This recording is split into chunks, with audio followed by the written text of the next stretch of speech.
আর প্রতিবাদে আমরা Medinipur medical college থেকে আজকে এখন আমাদের তরফ থেকে মেদিনীপুর মেডিকেল কলেজের তরফ থেকে অফিসিয়াল প্রেস রিলিজ করা হবে। সেখানে আমাদের আন্দোলনের কর্মসূচি এবং আমাদের কি কি করা হবে সেগুলো জানানো হবে।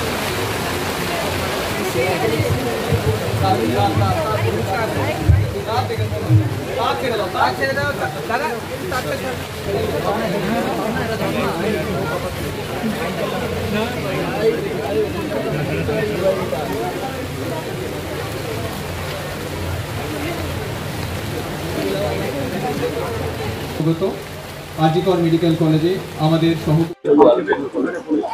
আজকে সকালবেলা প্রথমে আমাদের কোর কমিটি নিজেদের মধ্যে বৈঠক হয়, তারপর প্রিন্সিপাল এবং এমএসভিপি স্যারের সাথে আমাদের আলোচনা হয়েছে এবং তার পাশাপাশি দুপুরবেলা যে কমিটি গঠন করা হয়েছে ডিন স্যারের সাথে এবং আমাদের কলেজের রেসপেক্টেড এইচওডি স্যার এবং আরও কিছু সম্মানীয় ব্যক্তিকে নিয়ে আমাদের ছাত্রদের তরফ থেকে যে কমিটি গঠন করা হয়েছে তাতে কিছু আলোচনা হয়েছে। কিভাবে নিরাপত্তা বাড়ানো যায়, কিভাবে সিসিটিভির ব্যবস্থা করা যায় বা আমাদের যা কিছু ক্ষোভ দাবি দেওয়া সেই ব্যাপারগুলো রয়েছে সেই জিনিসগুলো নিয়ে আলোচনা করা যায়। কিছুটা সদর্থক, কিছুটা আশ্বাস, কিন্তু আমরা যে জিনিসটা সবসময় মনে করছি অনেক হয়েছে আশ্বাস, অনেক হয়েছে সবার কার্যবিবরণী লিপিবদ্ধ করা। It's high time for action, effective and immediately. আমার দুর্গা আজ বিপন্ন, আমার দুর্গাকে বাঁচানোর অধিকার, দায় আমার, আপনার, আমাদের সবার। সেই অধিকারকে সুনিশ্চিত করতে হবে। আর একজনের সাথেও যেন এরকম না হয়, তাই মৌখিক আশ্বাস নয়, আমাদের চাই অ্যাকশন। এবং যেটা সর্বত্র আন্দোলনের মূল দাবি, যে নির্যাতিতা, যে আমাদের সহকর্মীকে আমরা হারিয়েছি, সেক্ষেত্রে স্বচ্ছ নিরপেক্ষ তদন্ত হোক, কোনো ধোঁয়াশার জায়গা না রেখে অবিলম্বে প্রকৃত দোষী তাদের গ্রেপ্তার করা হোক, তাদের দৃষ্টান্তমূলক শাস্তির ব্যবস্থা দেওয়া হোক।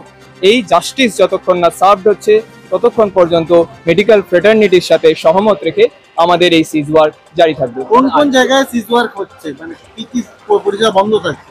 এতদিন পর্যন্ত শুধুমাত্র ওপিডি, ওয়ার্ডস, ইলেকটিভ ওটি এবং নন এমার্জেন্সি ফ্যাসিলিটিস বন্ধ করা ছিল, কিন্তু আজকে দুপুরবেলা 2টো থেকে এমার্জেন্সি পরিষেবা থেকেও জুনিয়র ডাক্তারদের অর্থাৎ ইন্টার্ন, পিজিটি, হাউস স্টাফ এবং সিনিয়র রেসিডেন্ট তাদের ফুল ম্যান পাওয়ার সরিয়ে নেওয়ার সিদ্ধান্ত নেওয়া হয়েছে। কিন্তু আমরা এটাও বলেছি, যেহেতু মুমূর্ষু মানুষ এমার্জেন্সিতে আসবেন, তাই এমার্জেন্সি ফাংশনাল থাকতেই পারে। এটা প্রশাসনের দায়িত্ব, তারা ঠিক করবেন কিভাবে এমার্জেন্সি ফাংশনাল থাকবে, তারা সিদ্ধান্ত নেবেন। যেখানে আপনারা থাকছেন সেখানে জুনিয়র ডাক্তাররা কেউ পার্টিসিপেট করছে না। মুখ্যমন্ত্রী নির্যাতিতার বাড়ি থেকে বেরিয়ে পড়েছেন যে রবিবার পর্যন্ত সময় দেওয়া হয়েছে। রবিবারের মধ্যে যদি কলকাতা পুলিশ না দোষীদের গ্রেপ্তার করতে পারে তাহলে সিবিআই তুলে দেওয়া হবে। এটা কিভাবে দেখছেন? আমরাও চাই অবশ্যই একটা স্বচ্ছ নিরপেক্ষ বিচার বিভাগীয় তদন্ত হোক। আপনারা দেখেছেন আমরা আজকে যে এজেন্ডা বার করেছি তাতে আমরা সিবিআই রিকোয়ারমেন্টের দাবিও জানিয়েছি। কোনো জায়গাতেই প্রকৃত দোষী যেন ছাড়া পেয়ে না যায়, সে যেই হোক, তার যেন সর্বোচ্চ শাস্তির ব্যবস্থা দেওয়া হয়। তো সেই উদ্যোগে আমরা প্রশংসা করি এবং আশা করি সেই উদ্যোগ ভবিষ্যতে বাস্তবায়িত হবে। অনেকগুলো প্রশ্ন, কার্যকরের যিনি প্রিন্সিপাল ছিলেন তিনি নির্যাতিতার আসল নাম বাইরে এনেছেন, মানে নাম করে তিনি মিডিয়ার কাছে বক্তব্য রেখেছেন, দেখবেন। চরমভাবে নিন্দা করব, কখনোই এটা করা উচিত নয়। আমরা প্রথম থেকে কখনো আজ পর্যন্ত নির্যাতিতার নাম নেওয়া যায় না। একজনের পার্সোনাল যে আইডেন্টিটি সেটা সবসময় এই ক্ষেত্রে আড়াল করে রাখা উচিত। কাজেই উনি যা করে থাকেন অথবা বিভিন্ন ক্ষেত্রে যে মন্তব্য করেছেন, like it was irresponsible of her to be alone at night এবং এই জাতীয় যাবতীয় যা মন্তব্য উনি করেছেন, তার এই সমস্ত কাজের আমরা চরম নিন্দা এবং ধিক্কার জানাই। অনেকগুলো প্রশ্ন সামনে আসছে, কেন নির্যাতিতাকে এত তাড়াতাড়ি পুড়িয়ে দেওয়া হলো, সৎকার কেন করা হলো, ওইখানেই কেন আরজি করেই কেন তার পিএম করা হলো, একাধিক প্রশ্ন সামনে আসছে যার উত্তর এখনো নেই। আদপেও কি সঠিক তদন্ত সম্ভব এই জায়গা থেকে দাঁড়িয়ে? অনেকগুলো জায়গায় ধোঁয়াশা রয়েছে, বিভিন্ন ক্ষেত্রেই তদন্তের গতি প্রগতি পাল্টাচ্ছে, প্রত্যহ নতুন নতুন তথ্য উঠে আসছে, কিন্তু অ্যাজ মেডিকেল ফ্র্যাটার্নিটি বাইরে বসে থেকে অনেক দূর থেকে আমার পক্ষে বা আমাদের কারোর পক্ষেই সেই নিয়ে কোনো মন্তব্য করতে যাওয়া অর্বাচীনের মতো কাজ হবে।